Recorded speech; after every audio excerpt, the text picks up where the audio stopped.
Hi, this is Andrew Davey at Nevada Forward, and we're back with Professor Francine Lipman here at UNLV. Thanks for joining us. Thank you for having me. It's been So, a wild couple days. oh yeah, indeed. In the last 36 hours or so, the House and Senate have passed the final version of the Trump GOP tax plan with the House. They had to pass it twice because of some issues when it comes to the Senate rules.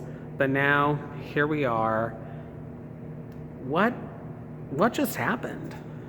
We have had sweeping legislative change to our federal income tax system pretty much at every level. At the corporate business entity level, at the individual taxpayer level, and international tax.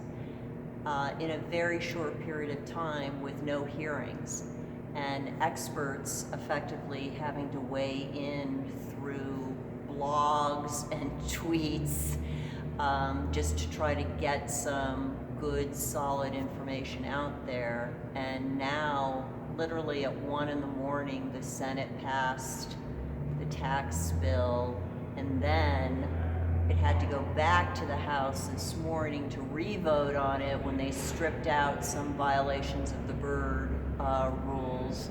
And now the president has, of course, indicated he's going to sign it. And they're now trying to sell it to the public through sound bites. But unfortunately, it doesn't fit on a postcard. We're talking hundreds and hundreds of pages. And an IRS that is already underfunded and understaffed, thinking about, this is December, 19th? We've got to be thinking about how we might begin to do year-end tax planning when the IRS is trying to ramp up for 2017 tax compliance, knowing that 2018 has a whole fresh, completely different look to it. So, for example, I was on the phone with the IRS this morning, and we were talking about withholding tables, because while these changes go into effect, most of them are January 1st, 2018, taxpayers are not going to feel this in their paychecks or in their tax refunds until withholding changes, and they don't expect that to happen till late February. So maybe you won't even begin to feel it in your paychecks in March. And then for many folks, when they file their 2018 tax return, which is going to be 2019. So there's this enormous delay with any sort of ramifications from this, except for more sophisticated taxpayers who are high net worth, who will be able to cut back on estimated tax payments and other tax strategies. For example, estate planning.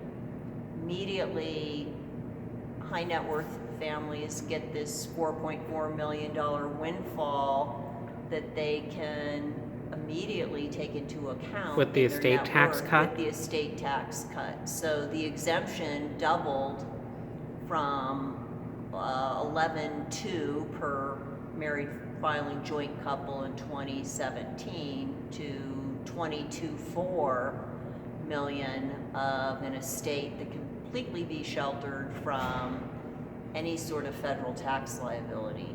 And that's on top of what you give to charity or what you give to your surviving spouse.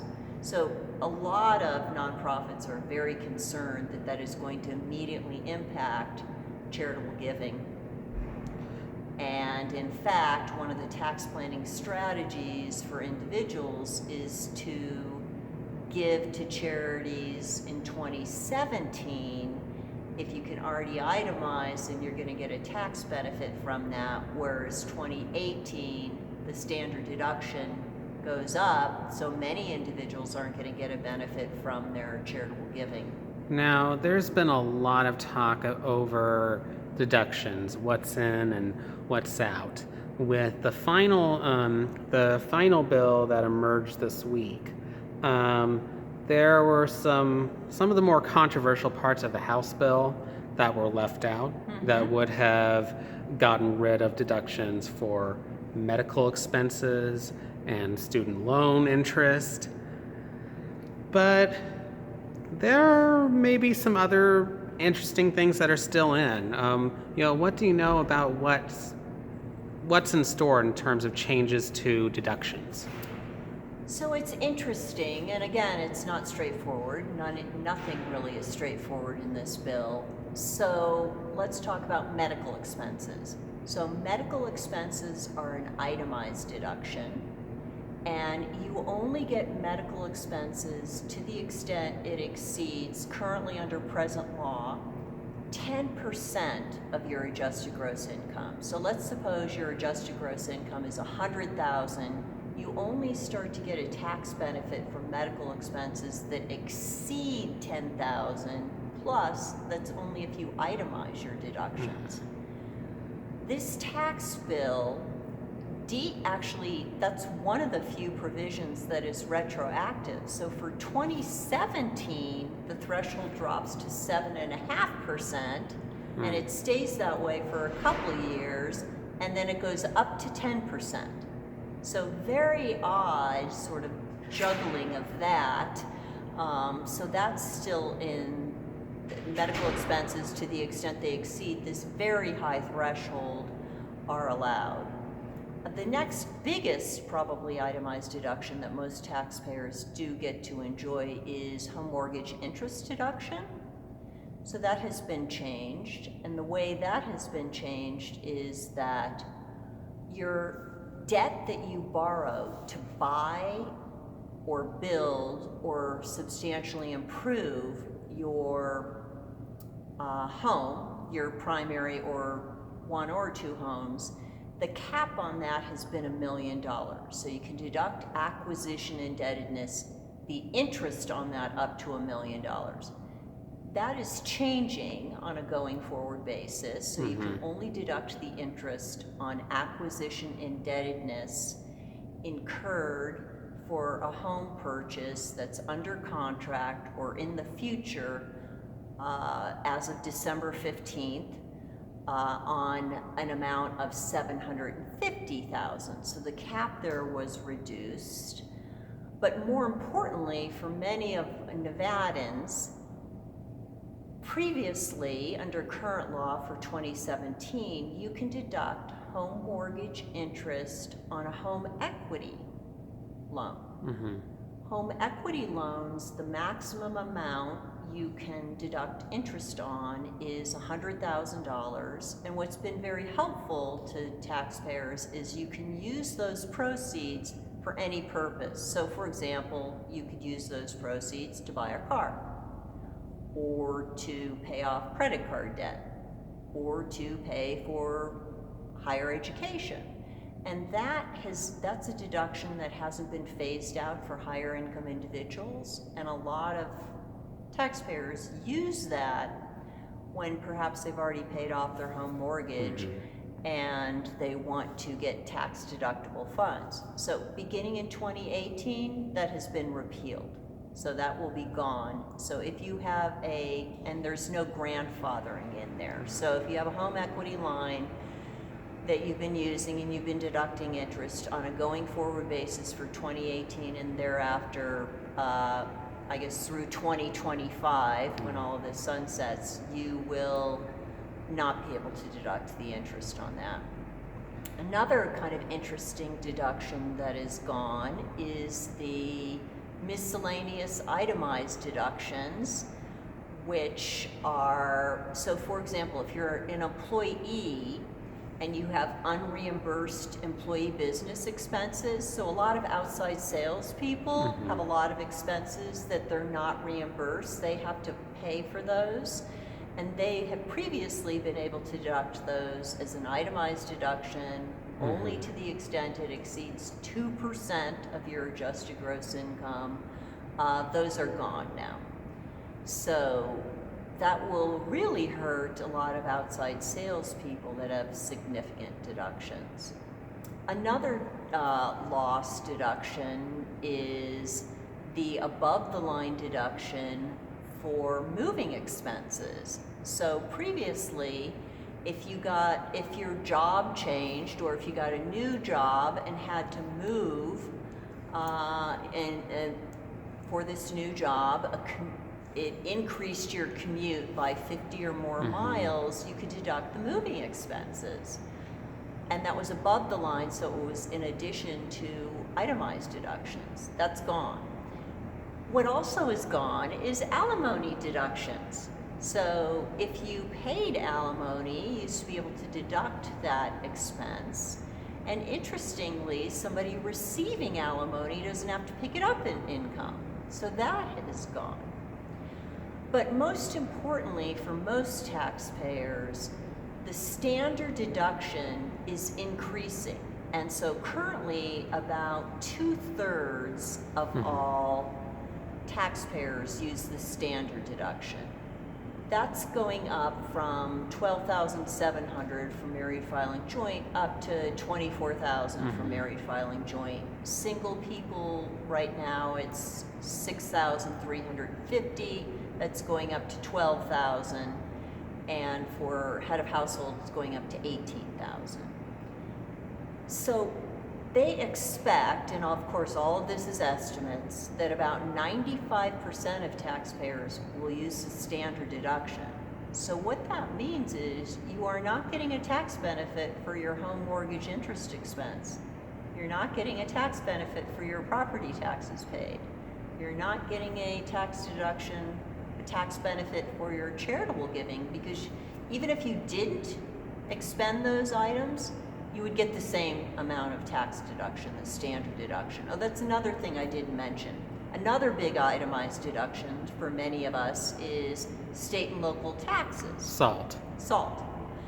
That has been changed such that it's now capped. So the maximum amount of state and local taxes you can deduct as an itemized deduction is capped at $10,000. And just for property tax? No, for any taxes. So that was expanded. So in Nevada, we deduct our sales tax, the greater of your state income or sales tax. For most people, because we don't have an income tax here, that's your state sales tax.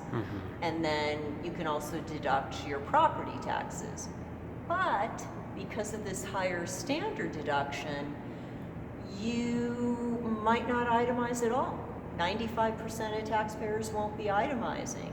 And while that might seem like a simplification and a benefit, it really is not exactly a benefit for everybody, because they've repealed personal dependency exemptions. And so married couple filing joint under the current system gets $4,150 each. So double that, that's $8,000. So 13,000 plus 8,000, we're up to what? 21,000. So 24,000 is only 3,000 more. So that's not that significant of an increase, and we haven't taken into account that many taxpayers have dependents. So the deduction for personal dependents is gone. Arguably replacing that is an enhanced child tax credit. But the child tax credit doesn't match up dollar for dollar with the personal dependency exemption, because the definition of who qualifies is different. So while the child tax credit was increased from $1,000 to $2,000, not everybody gets $2,000 because it's not fully refundable. So if your income tax liability isn't large enough to absorb that credit, you only get up to $1,400. And for dependents who are not qualifying children, so a qualifying child is either your kid, your grandkid, actually your brother, sister, niece, or nephew is a qualifying child. They have to be less than 17 as of December 31st. So there's a lot of dependents that don't qualify as qualifying children, including older children, or including parents that you claim as dependents because you provide over half their support. They get this other credit, which is a $500 credit, which doesn't really correlate with this losing a $4,000 deduction. If you're in the 33% tax bracket, a third of 4,000 is way more than 500. So, and that $500 is not refundable. So you can see this is not a postcard tax plan. It's very complicated, and it's very difficult to even eyeball and say whether someone's going to be helped or hurt. You really have to run the numbers. In addition, you need a Social Security number now to get the child tax credit. And previously, any child that qualified that had an ITIN, an individual taxpayer identification number, could qualify. So this is really going to hurt our mixed immigration status families in Nevada. So that's another one of these hidden features in the tax bill. Absolutely.